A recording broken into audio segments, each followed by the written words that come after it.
दुनिया के कैसन रिवाज बा। हे मैया तोहर दुनिया के कैसन रिवाज बा। इंसानियत के खून से, इंसानियत के खून से महंगा दहेज बा। हे मैया तोहर दुनिया के कैसन रिवाज बा। हे मैया तोहर दुनिया के कैसन रिवाज बा।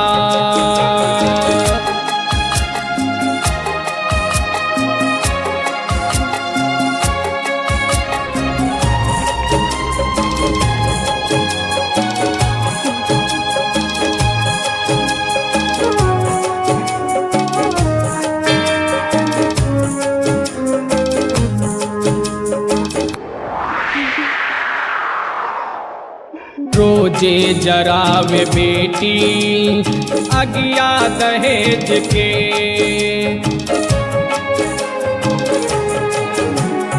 रोजे जरावे बेटी अगिया दहेज के। कानून में सबूत के, कानून में सबूत के ऐसन लिहाज बा।